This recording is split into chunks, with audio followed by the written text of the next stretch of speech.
What's up, Internet?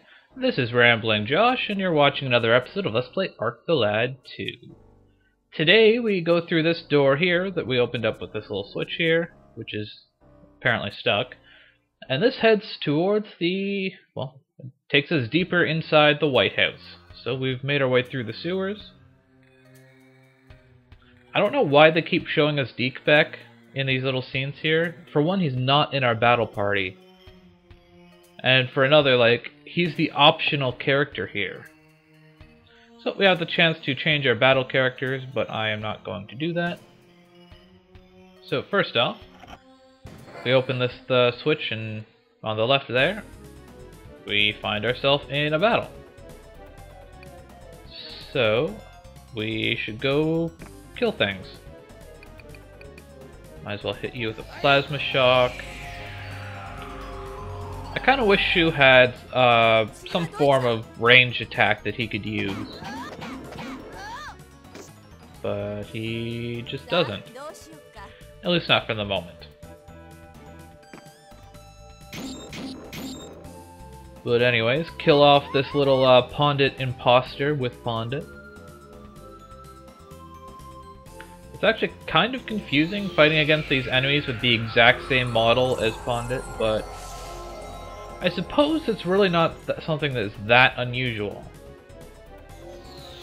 I will show you why in just a moment. I don't know why these guys are increasing their throw power. I mean, it's not the most useful stat at the best of times. So, I haven't been showing you guys particularly closely when people learn new magics. But one of the abilities that I've learned a while ago is by the name of Ravish.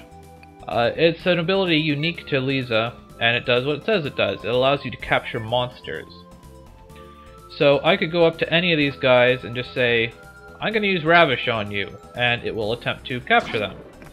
And if it's successful, then they join your battle team, much like Pondit does. Although Pondit is kind of a story character, but he's also considered a monster. So, you can recruit a whole bunch of monsters onto your party if you so choose. And sometimes it's a good idea to do so. There are parts in the game where I'm going to have some monsters to mess around with. For now, though, I'm just not really bothering. And one of the important things to note about monsters is, if you look at Pondit, the only thing he can equip is a weapon. So monsters are kind of restricted in that sense. I think they do tend to have a fairly good stats, but the quality of their weapon does a lot for determining how powerful your monster ally actually is. And some monsters can equip items that are usable by humans. For example, there are a lot of swords in the game, and there's, as a result, a lot of times monsters that can equip swords tend to be quite good. A lot of monsters use poles, which we have in here. We have a studded club, which is not useful for us at this moment, but it's there. There's also, I don't know if I have any. Obviously there's fangs. I guess I don't have any on me, but there are some weapons that are shoulder pads, which are different from these things, these shoulder armor, like what Shu has. But they're actual pads that they look like they go on your shoulder, because they do. And those are used by monsters like slimes and dragons and such. So anyways, while I was rambling, I came over here to the door on the right. I flipped the switch to let myself in. I come in here and flip another switch, and that opens up the door in the middle. So now we can go through there. And we have some more friends to deal with. So, punch you in the face. Does anyone actually need any healing? No, everyone's doing pretty good on health. Let's have Lisa hang back a little bit. I really wish Elk had a little bit more jump. It would be really convenient if he didn't get trapped behind my healers all the time. Well, not all the time, but sometimes.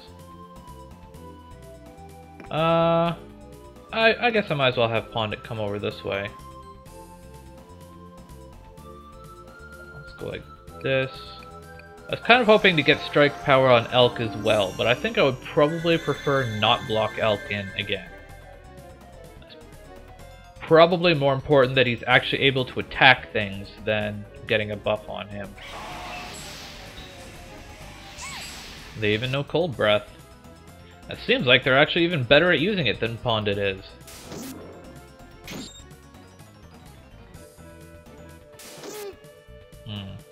There's a lot of enemies over on this side. Well, I guess now there is one fewer. Okay. Dab you in the face. And because Elk has charge, he just kind of annihilates everything. Still doing pretty good on damage. Guess Shanti should just hang around then.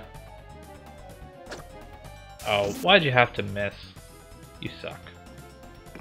Whoa, just jump right over me, why don't ya? And Shu could use a bit of a healing.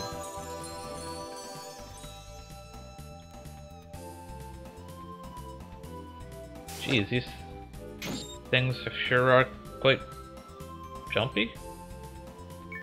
Now these guys, Voodoo Man, they are enemies that you should probably be kind of wary about.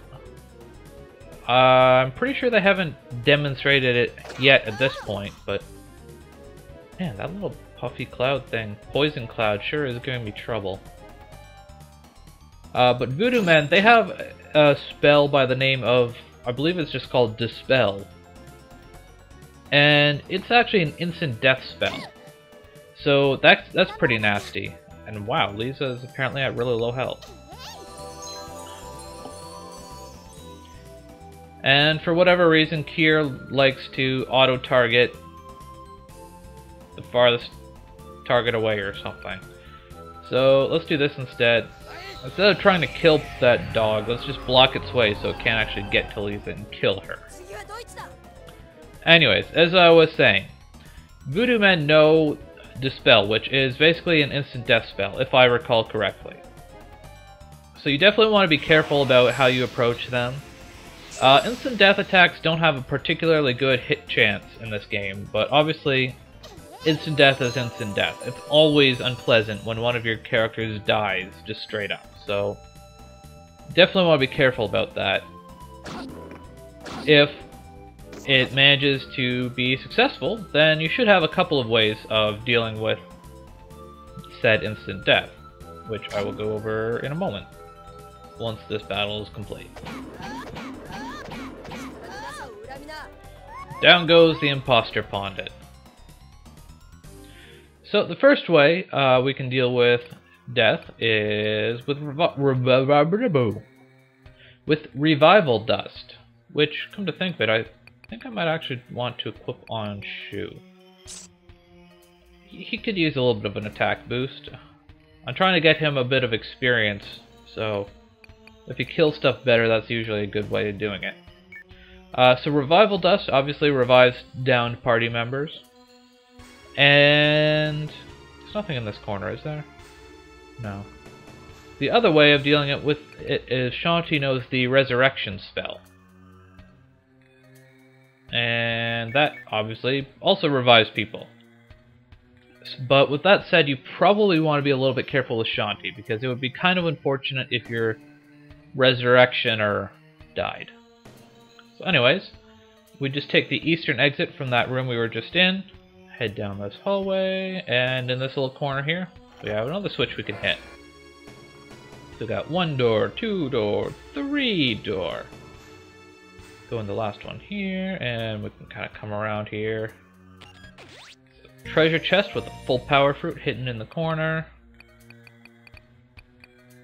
And there it is. You know, normally I like to use these on the main character, but I think I'm actually going to throw it on Shu instead, just because, like I said, I'm trying to level him up. So, get that level nice and high. Next up, come in the middle room, and we have some more friends to deal with. So, I will do that off screen. So, that's being dealt with. Now that we've done that, in the top right corner here, we find yet another switch. And now we can head over here to the left. And in here, there's just a little ladder we want to go up. And that brings us around to over here. Now we got 1, 2, and 3 doors here. Each with their own switch. And this door and, well, the first and second door are both completely empty, so might as well just head straight for the third, because that's where we want to go. Now, I believe this room has like rigged tiles or whatever. You can see some of these tiles here they don't have rivets in them, and they're all like smooth and stuff. And those tiles will do nasty things, I guess. Well, let's take a look. It drops you down into here, which this is a previous room we were in, I believe. Yeah, this is the big room that led over to the east. So we don't want to do that. Instead, we want to hit this switch, open up that door, and then go up there. If you don't want to like zoom around, well, it depends on how you have your options set, because I have it set to fast movement, and you probably do too. But if you want to go a little bit slower, you can hold the X button, and that'll slow you down a little bit. Make it easier for you to get your way through. So, from here, if we head over to the west and down this long hallway here, this leads us back to the sewers. If we hit that switch, we open up this door, which is the door that was blocked when we first got to the sewers. And now I can head back up to this rest point yet again, and use that.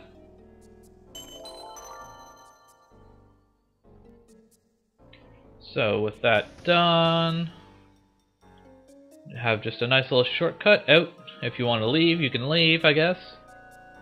If you want to rest up, well, you should probably rest up whether you want to do it or not.